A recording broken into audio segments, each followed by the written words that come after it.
আজ রমজানের প্রথম দিন ইফতার করবো। খেজুর খাবো, এমনিতেই খেজুর খাইতে পাই না। বড় ভাই রমজান উপলক্ষে খেজুর কিনে নিয়ে আসে, তাছাড়া আপেল, কমলা, আঙ্গুর ইত্যাদি থাকে। যাই আজান দিব, কত করি গে ইফতারের টাইম হয়েছে।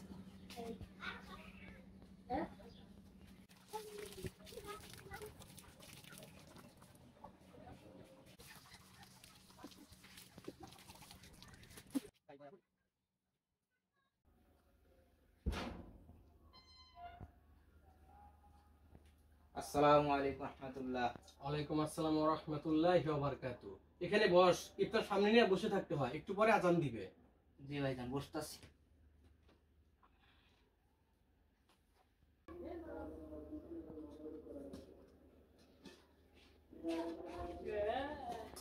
হাট! এখনো পোলাপানের বের যায় নাই? তুই জানোস না ইফতারের আগে দোয়া কবুল হওয়ার উত্তম সময়? চেষ্টামি না কইরা দোয়া দরদ পড়। জি ভাইজান, পড়তাছি। না, ইফতারে কি আছে না দেখলে ভালো লাগতেছে না। দেখি কি কি আছে ইফতারে।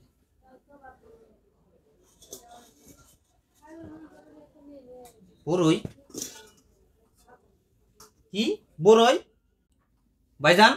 সবগুলা দেখতেছি বড়ই। খেজুর কই?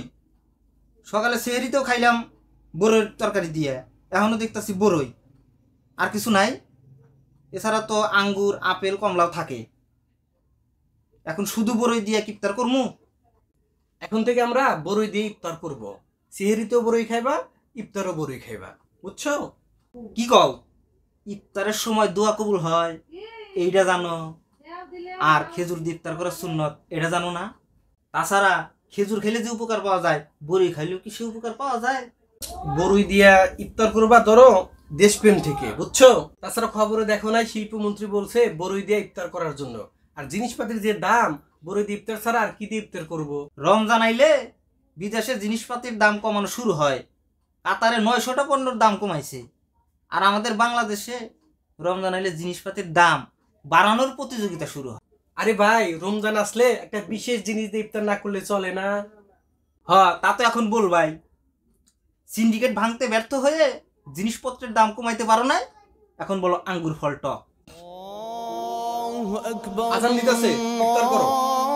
বিসমিল্লাহ। খালি পানি, শরবত বানাইতে পারো নাই? চিনির যে দাম, বড়ই আর পানি দিয়ে ইফতার করো। ঠিক আছে, কি করুম আর, খেজুর খাই। বাংলাদেশে যে পরিমাণ গ্যান্ডারি চাষ হয়, ওইগুলো দিয়ে চিনি না বানায় মদ বানাইলে তো চিনির দাম বাড়বই। ফালতু কথা বাদ দিয়ে চল নামাজে যাই, নামাজ পড়ার সময় হয়ে গেছে, চল। চলেন।